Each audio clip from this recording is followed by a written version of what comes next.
अच्छा जी, question number 23 आपका कहता है कि ball PC computer manufacturer enters into contract with Forward University to deliver 300 computers for a total price of rupees 600,000 यानी rupees 2,000 per computer। ये आपके पास यूनिट प्राइस आ गई। Due to necessary preparation work forward university agrees to deliver computers in 3 separate deliveries during the fourth coming 3 months. यानी हर साल हर महीने में आप 100 कंप्यूटर्स डिलीवर कर रहे होंगे। टोटल आपने 300 कंप्यूटर्स डिलीवर करने हैं। Forward University takes control over the computer at delivery. After the delivery first delivery is made, Forward University and Ball PC amended the contract. Ball PC will supply 200 additional computers, 500 in total. Sir अच्छा, मैं क्या कर रहा था, मेरा contract था initially कि मैं 300 कंप्यूटर्स प्रोवाइड करूँगा, सही है। इसमें से जब मैंने 100 यूनिट्स सेल आउट कर दिए तो डिसाइड हुआ कि मुझे 200 एडिशनल कंप्यूटर्स प्रोवाइड करने हैं। ठीक है जी सर, मतलब मॉडिफिकेशन आ गई। अच्छा, मॉडिफिकेशन में हमने पढ़ा है कि दो केसेस हैं। पहला केस है कि आपकी गुड्स डिस्टिंक्ट हो और प्राइस जो हो वो स्टैंड अलोन सेलिंग प्राइस के बराबर हो। दूसरा केस क्या है कि गुड्स डिस्टिंक्ट हो लेकिन price stand alone selling price के बराबर ना हो। तो अब ये हमें चेक करना है कि रिक्वायरमेंट में क्या बोला जा रहा है। अच्छा, क्वेश्चन की रिक्वायरमेंट में है कि how should ball PC account for the revenue from this computer for the year 31 December 2001 if case one.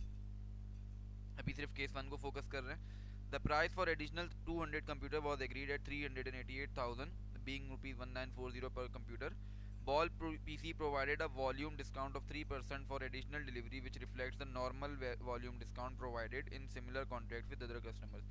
Sir 3% का हमने इनको डिस्काउंट दिया है कि जब आप जो मजीद न्यू 200 कंप्यूटर्स जिन्होंने ऑर्डर किए हैं उसके ऊपर हम उनको 2000 की जगह 1940 चार्ज करेंगे, सही। और ये हमारी नॉर्मल प्रैक्टिस में भी रहा है। तो सर गुड्स डिस्टिंक्ट हैं, ये तो हमें ऊपर ही पता चल चुका है कि इंडिविजुअल कंप्यूटर उनको हैंड आउट किए जा रहे हैं, ठीक है जी। गुड्स तो डिस्टिंक्ट हैं। दूसरा, क्योंकि हमारा डिस्काउंटेड प्राइस डिस्काउंटेड वैल्यू हमारी कंपनी की पास प्रैक्टिस से डिपिक्ट हो सकती है, तो इस केस में हमारी price stand alone selling price के बराबर है, ठीक है जी।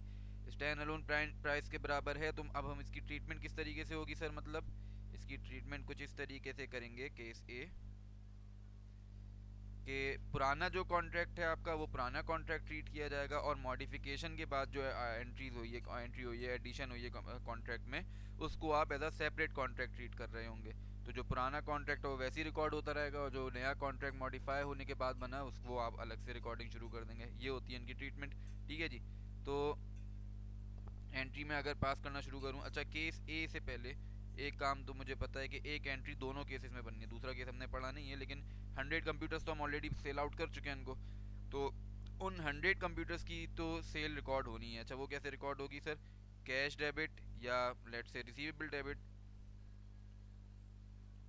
और रेवेन्यू क्रेडिट।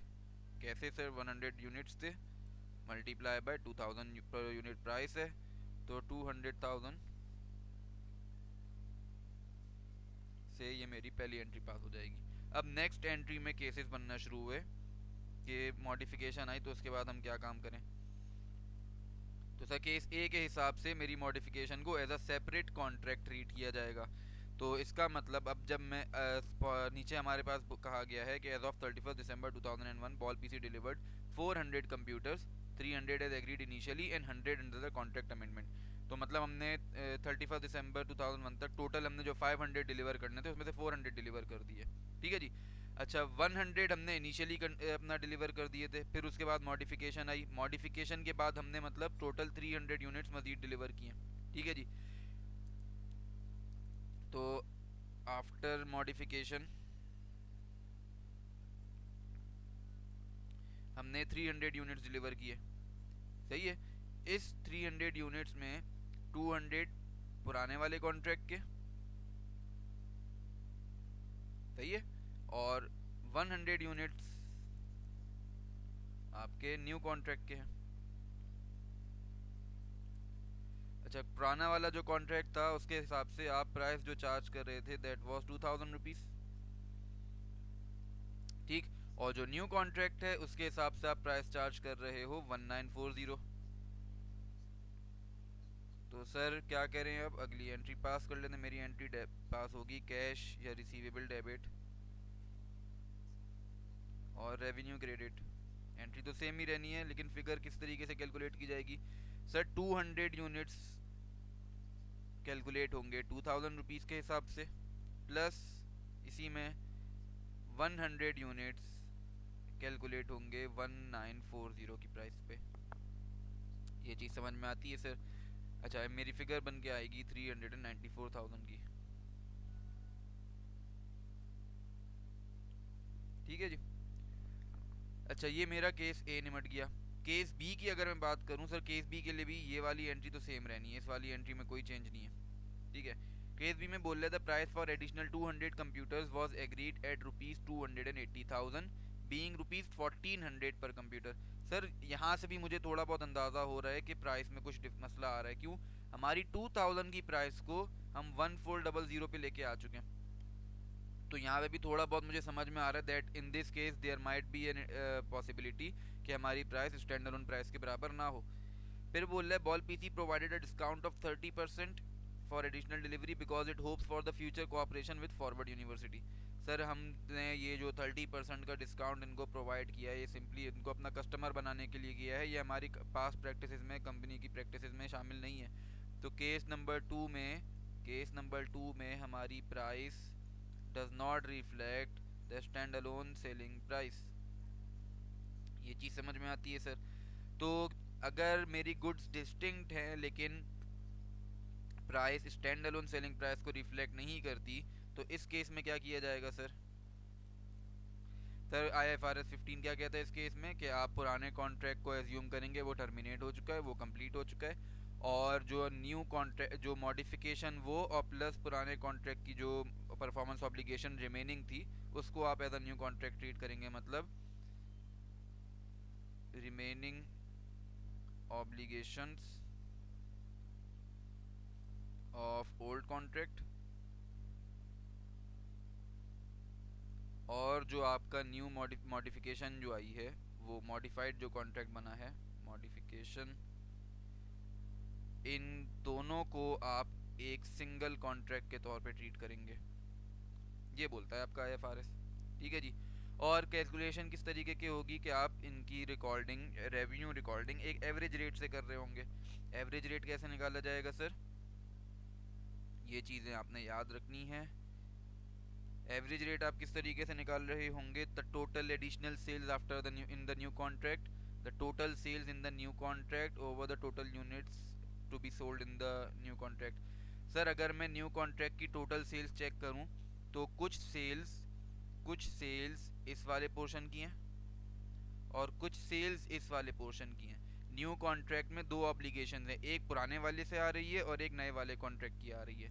हमने उनको डिसाइड किया है कि हम आपको 200 एडिशनल कंप्यूटर्स देंगे फॉर अ प्राइस ऑफ ₹1400।